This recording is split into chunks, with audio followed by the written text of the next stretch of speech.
We have traveled through vast seas, tricky dungeons. We've fought all kinds of enemies, met all kinds of people.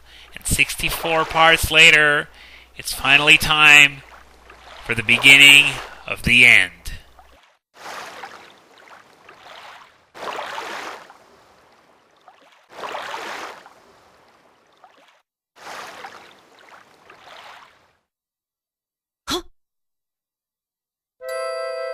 Well, at least Ganondorf was kind enough to let her sleep in a bed instead of having her sleep on the floor.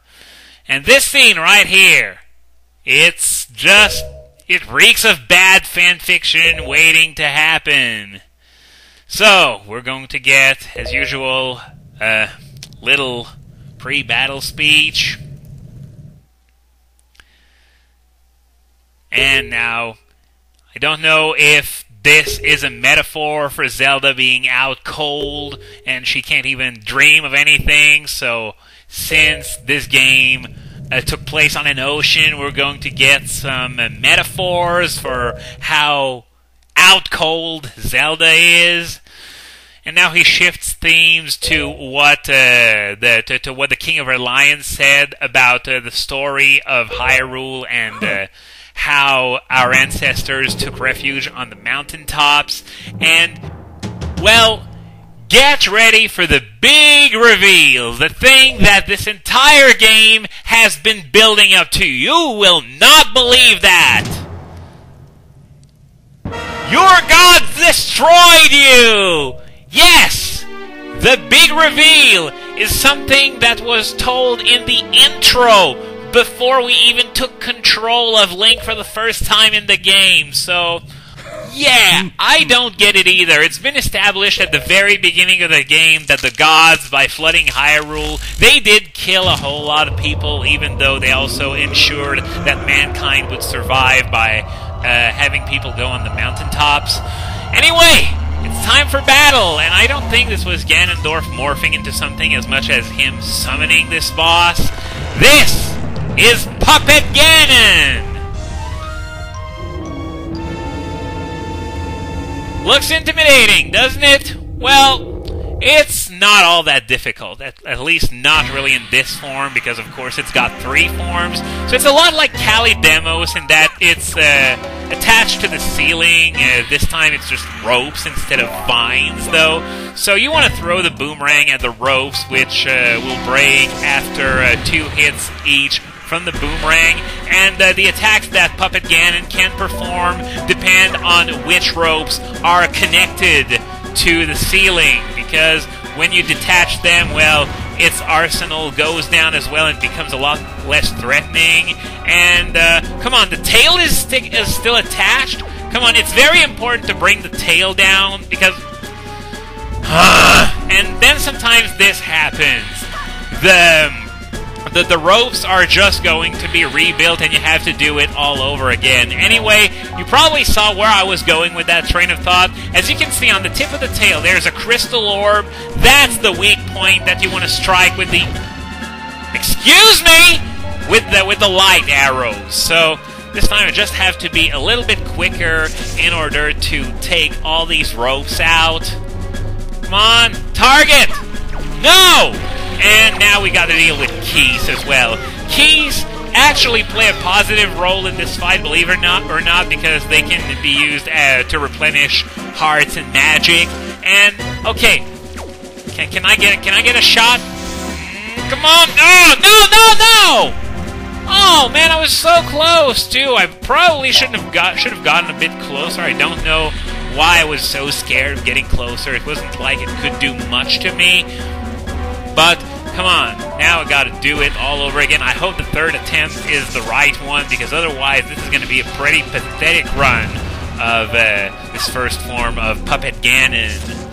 Okay, the tail is down now, so I'm just gonna get a bit closer. Not too close, though. And...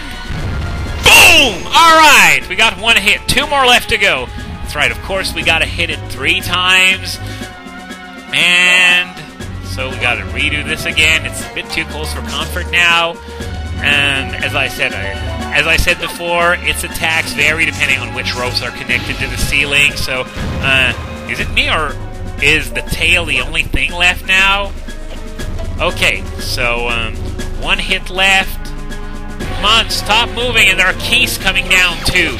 So let's just kill them, and, okay, the boomerang didn't connect. It can get a bit hectic at times when the keys enter. So, I thought I missed that one, but okay. Not gonna complain. So, one more hit left, and we can move on to the next form. So, it's just at this point, repeat, repeat, repeat. If you think it's getting a bit repetitive, well, don't worry. It's just because I sucked really badly at the beginning of the fight, but now I'm sort of catching up here. Come on! Just... Okay, at least it hit it, because I heard that little doing sound that it does when you hit it for the first time, and... Come on! Oh, no! Not again! I was just about to knock it out for good. Ugh.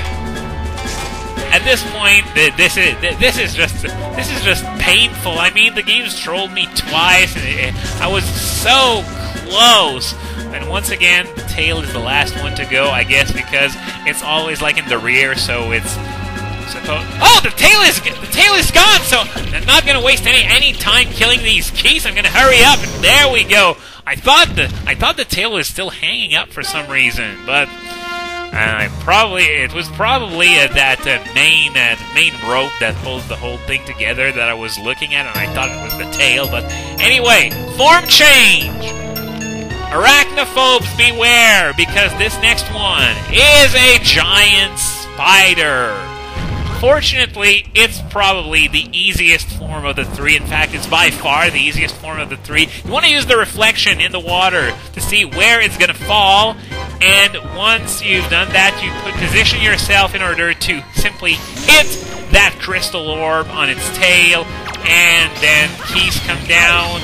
And do I get any refills from that? Oh, yeah, I get some arrows. I guess I forgot to mention them. There, you don't just get hearts and magic. And well, looks like I failed on this one. It's just going to head back up now.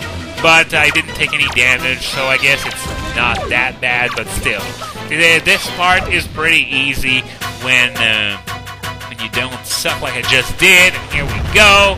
Hit number 2. So just repeat this one more time. Magic refill, thank you very much. It's going to come in handy for the third form. Trust me on that one. So, you just stop spinning now. Thank you. So here we go. Hit number 3. And enter the third and final form. The trickiest one of the bunch. The snake form. Which just... It just crawls around really, really fast, and as you can see, you have to try to hit the crystal orb on the tail, and it's really tricky because of the speed at which it moves. There are a few things you can do, though. You can do that. I didn't really intend on shooting it in the face, but shooting it in the face will stop it for like a split second, but it doesn't really do much because of how little time you have. You can also use bait in order to have it, you know, sort of keep going around the bait in circles.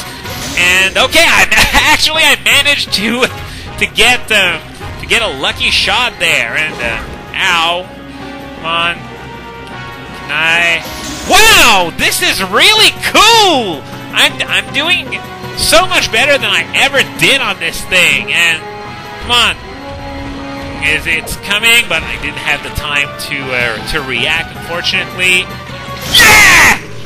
Oh my god! I don't know how much time this took, but this went by really fast. Usually I need a whole lot of magic and a whole lot of arrows to do it, but this is probably my best run ever of this part of the fight. So, we're gonna get a little cutscene here. And at least Ganondorf has the courtesy to congratulate us on a job well done.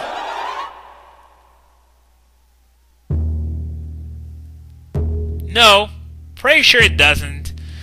So, yeah, he's going to challenge me to one final battle, but course, he's going to fly away, so we're going to have to climb this entire room, which is going to take a few minutes because of how big the place is. As you can see, there's a warp pod over there. There's another one at the top of the room as well, so that you only have to do this part once. I don't know why you would ever want to go back down. I mean, we're about to finish the game anyway. But yeah, something that I didn't even have the time to mention about the snake form of Puppet Ganon is that you can use bait in order to alter its behavior somewhat. It's going to keep going over that bait in circles over and over and over, making it slightly more predictable. Personally, I don't think it helps all that much, but it still keeps up with the tradition of a final boss in a Zelda game having the most ridiculous weaknesses. For example, the bottle in Ocarina of Time, the fishing rod in Twilight Princess. So, no, I was supposed to use the grappling hook on this thing. So, yeah, this room is basically all there is to it. Find the grappling hook target, climb, find the next one, repeat. I don't really know how they thought it was an interesting formula, but, you know, I guess they had to build suspense for the final boss battle somewhat, even though, you know, this is doing a piss-poor job of it. And I thought there was a Bokoblin in one of these pots for some reason. Then again, I guess Bokoblins only hide in bigger pots, so the joke's on me and I remembered it wrong. But anyway, now our magic is full, and as for the arrows, it doesn't really matter because we're not going to be needing them for the final boss anyway. Well, technically we're going to need them, but getting more arrows isn't going to do a thing. So, I guess this is where I ask, are we done yet? Are we done yet? And we're pretty close because we can see the exit right there. Just going to get rid of those Bellas because I can. No, I didn't want to hit the pot. I just wanted to hit the Bella. Thank you very much. There's a fairy in case you need it. Let's just unlock this warp pot. And after that, we're going to be good to go. No, that's not the button I wanted to press. Sorry about that. So now that that's done, we can head over to the exit right there. You need the hookshot, of course, in order to get to it, as you can see by the hookshot target on the ceiling. So, after the break, this is it. For real this time. The final battle against Ganondorf.